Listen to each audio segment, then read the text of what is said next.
Bismillahirrahmanirrahim. Assalamualaikum warahmatullahi wabarakatuh. Alhamdulillahilladzi hadana li hadza wa ma kunna linahtadiya laula an hadanallah. Wassalatu wassalamu ala Rasulillah Muhammad ibn Abdullah wa ala alihi wa sahbihi wa mawala. Amma ba'du. A'udzubillahi minasyaitonir rajim. Wa may yuqassuha nafsihi fa ulaika humul muflihun. Sadaqallahul azim. Para pendengar, segala puji bagi hanya untuk Allah yang telah melimpahkan karunia akal fikiran kepada manusia dan menghiasinya dengan ilmu pengetahuan untuk bekal hidup di dunia dan akhirat, serta salawat salam semoga senantiasa limpahkan kepada Muhammad SAW yang senantiasa mendorong umatnya untuk menuntut ilmu dan mengamalkannya dengan sebaik-baiknya.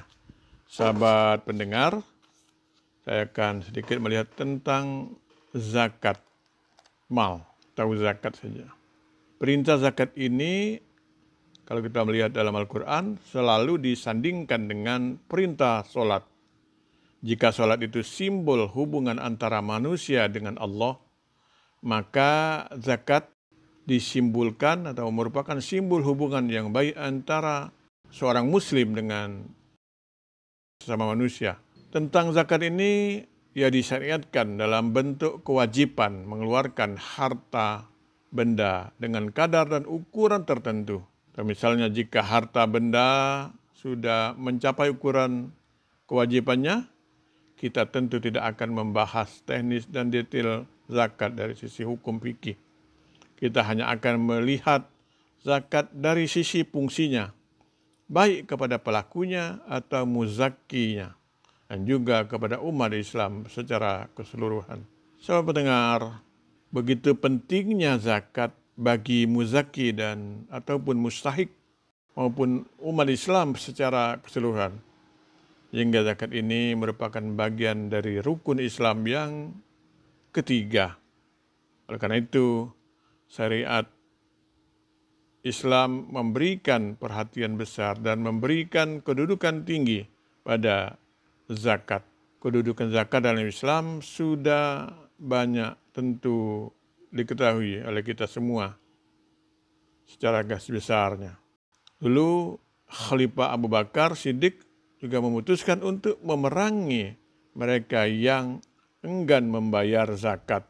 Sahabat pendengar, saya ingin mengajak kepada semua untuk melihat fungsi zakat.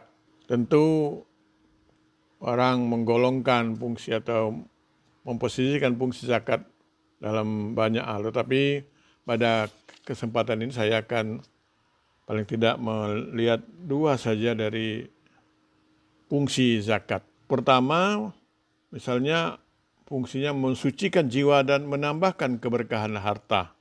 Jika yang bersemayam dalam diri manusia harus secara rutin dibersihkan, sebagaimana juga raga harus rutin dibersihkan. Begitu juga dengan harta. Zakat serta sedekah sunnah merupakan cara untuk membersihkan jiwa dan harta manusia. Tentu itu tidak harus diasumsikan bahwa harta zakat adalah kotoran. Sebagaimana firman Allah, "Khudz min amwalihim shadaqatan tutahhirukum wa tuzakkihim biha wa sholli 'alaihim inna salataka kana sakanun lahum." Ambillah zakat dari sebagian harta mereka. Dengan zakat itu kamu membersihkan dan mensucikan mereka dan doakanlah mereka. Sungguhnya doa kamu itu ketenteraman jiwa bagi mereka dan Allah Maha mendengar lagi Maha mengetahui. Yang kedua adalah menghilangkan sifat bakhil dalam jiwa. Perlu kita sadari bahwa kebakhilan adalah penyakit iman yang serius. Ia bukan saja menghilangkan keberkahan dan menghalangi dari amal soleh, tapi juga menunjukkan lemahnya keimanan kepada Allah. Sifat kikir merupakan faktor terbesar yang menyebabkan manusia sangat tergantung kepada dunia dan berpaling dari akhirat. Sebagaimana Allah berfirman tadi yang saya bacakan pada mukadimah, dan siapa yang dipelihara dari kekikiran dirinya, mereka itu orang-orang yang beruntung. Kemudian kita juga perlu melihat fungsi yang lebih luas dari zakat, adalah menumbuhkan ekonomi Islam. Jadi konsep pemerataan dan pertumbuhan ekonomi juga menjadi salah satu misi utama dalam zakat. Sebenarnya yang maksud dengan pemerataan ekonomi itu bukan berarti semua orang standar hidup dan penghasilannya harus sama. Tidak begitu. Tapi bagaimana kesempatan itu terbuka pada semua orang untuk berupaya meningkatkan taraf hidupnya. Disitulah diperlukan solidaritas. Bagaimana yang berkesempatan punya harta lebih banyak mau membuka kesempatan buat mereka yang kurang secara ekonomi. Sahabat pendengar yang berbahagia, zakat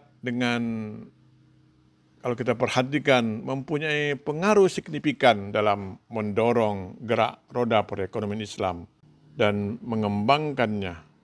Karena pertumbuhan harta individu pembayar zakat memberikan kekuatan dan kemajuan bagi ekonomi masyarakat. Disinilah makna keberkahan yang bisa didapatkan dari zakat. Sahabat pendengar yang berbahagia, sekali lagi ini saja yang dapat saya sampaikan. Mudah-mudahan berkah bagi kita semua. Nasir minallah wa qarib. Wassalamualaikum warahmatullahi wabarakatuh.